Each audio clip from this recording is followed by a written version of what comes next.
नमस्कार। India debate में आप सबका स्वागत है। मैं हूं आशुतोष पाठक। दोस्तों, कहते हैं कि 4 दिन की चांदनी फिर अंधेरी रात। उनके खुश होने के लिए कोई कारण नहीं था, लेकिन फिर भी वो खुश हुए जा रहे थे। उनको लग रहा था कि भाई हमने तो कंटेम्प्ट का नोटिस सर्व करवा दिया, अब इनको घेर लेंगे, इनसे अब इनको बदनाम करेंगे, इनको कहेंगे कि अदालत की अवमानना कर रहे हैं, अदालत की बात नहीं मान रहे हैं। तो जो अदालत की बात नहीं मान रहे हैं तो वो सारी बात गलत कर रहे होंगे। इस तरह का नैरेटिव फैलाएंगे। अपने बिके हुए कुछ पत्रकार मित्रों के सहारे वो एक कोशिश कर रहे थे कि देश भर में न्याय की लड़ाई लड़ने वाले योद्धाओं के खिलाफ कुछ मुहिम चलाई जाए। मित्रों, ये मुहिम आज की नहीं है, ये हजारों वर्ष पुरानी इस प्रकार की मुहिम होती रहती है। जब भी न्याय के लिए, सत्य के लिए आवाजें उठती हैं तो उनको दबाने की हर कोशिश होती रही है।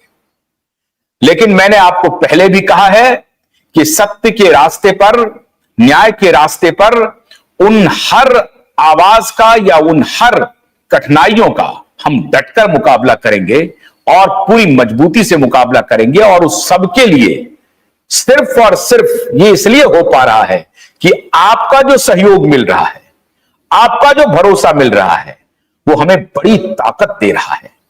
आपके कमेंट्स जो आ रहे हैं वो हमारे लिए समझिए बजरंगबली का काम कर रहे हैं। वो हमें डिगने नहीं दे रहे हैं। और ऐसा लग रहा है कि करोड़ों लोग हमारे पीछे खड़े हैं, लाखों करोड़ों लोग हमारे पीछे खड़े हैं। तो दिशा और सुशांत की लड़ाई अकेले की लड़ाई नहीं है, 140 करोड़ लोगों की लड़ाई है। तो हम तो सिर्फ आगे आगे हैं, लेकिन पीछे से जो कवर फायर आप दे रहे हैं ना, तो ये मान के चलिए कि आपका कवर फायर खाली नहीं जाएगा, आपकी दुआएं खाली नहीं जाएंगी, आपका भरोसा खाली नहीं जाएगा।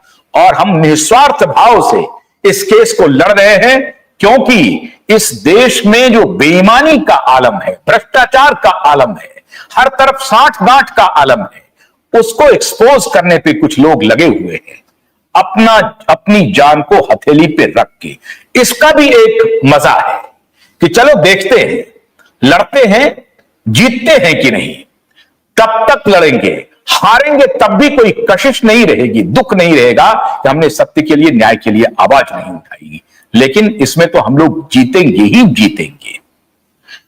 मित्रों, बात कुछ ऐसी हुई है कि नीलेश ओझा जी को एक नोटिस मिला और उस नोटिस से पूरे पावर गैलरी में हंगामा बरपा हुआ है।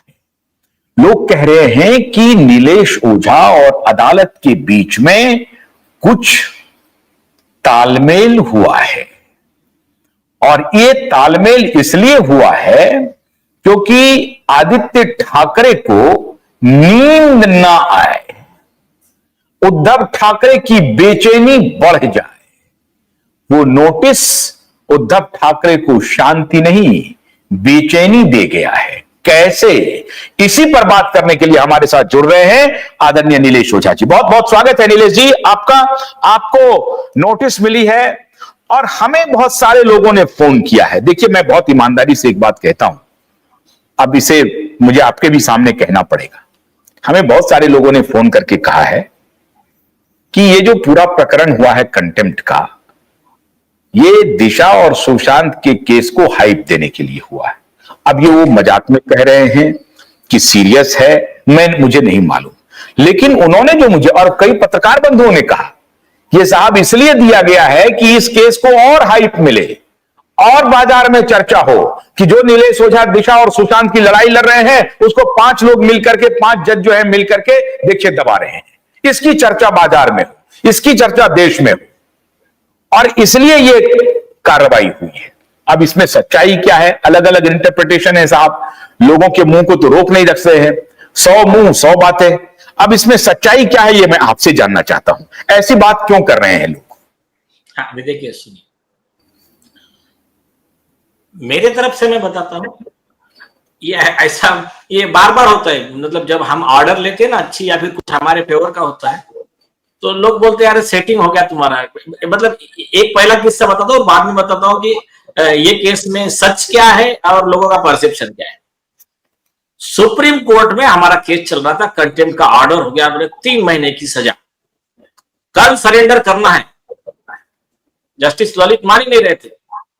हमने कहा कोई प्रॉब्लम नहीं, हमने रीट लगाया है और हमने सुप्रीम कोर्ट से कॉम्पेंसेशन मांगा है, इसमें पूरा फोर्जरी हुआ है। आपके जो जज है जस्टिस रोहिंटन नरीमन, जस्टिस दीपक गुप्ता, इन लोगों ने फोर्जरी किया है।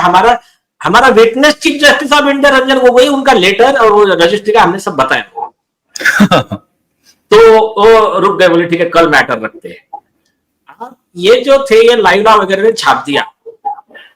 सरेंडर होने का कहां होने का ये डिसाइड करने के लिए कल की हियरिंग, और चीफ जस्टिस ऑफ इंडिया के कोर्ट में हियरिंग चला, हमने केस लॉ दिया।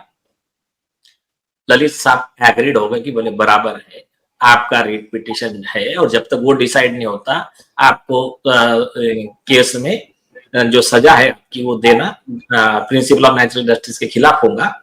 और हमारा सेंटेंस स्टे करके प्रशांत भूषण का पिटिशन, हमारा पिटिशन टैग कराया, बाद में उसको एडमिट किया, अटॉर्नी जनरल को नोटिस निकाला। अब तभी फिर ये सब सारी चर्चा, बोले कि क्या क्या मालूम है क्या, बोले वो नीरज विभाग के लिए, बोले कल रॉ के हेड ने फोन लगाया, कोई बोले अजीत डोभाल ने फोन लगाया, कोई बोले पीएम ऑफिस से फोन आ गया चीफ जस्टिस ऑफ इंडिया को कि बस रोक दो, और रुक गया।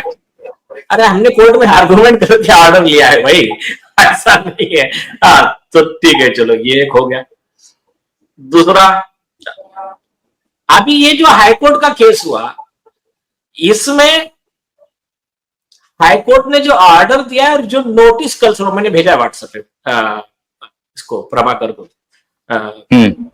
आवास हाँ, तो अभी ये नोटिस जो है ना, एक्चुअली ये बहुत काम का, ये एक्चुअली डिस्चार्ज का नोटिस है। तो अभी ये लोग क्या कह रहे हैं कि आपका और हाईकोर्ट का सेटलमेंट हुआ और इसीलिए ऐसा डिफेक्टिव नोटिस बना के बिना चार्ज मेंशन किए और ऑर्डर में भी ऐसा सब भेज करके आपको हीरो बनाने के लिए किया गया। अरे भाई वैसा नहीं है, वो कोर्ट ने क्या सोच के संज्ञान लिया वो आप लोग जाके कोर्ट को पूछ लीजिए। लेकिन ये नोटिस के लिए और उस ऑर्डर के लिए एक्चुअली मतलब ये हम शुक्रगुजार हैं। किस लिए मैं बताता हूं, दो चीज। ये बात तो सही है कि इस नोटिस के वजह से और ये 5 जज बेंच के वजह से दिशा सालियान का केस जिनको नहीं मालूम था, जो नहीं डिस्कशन कर रहे थे, वहां पे भी चर्चा हो,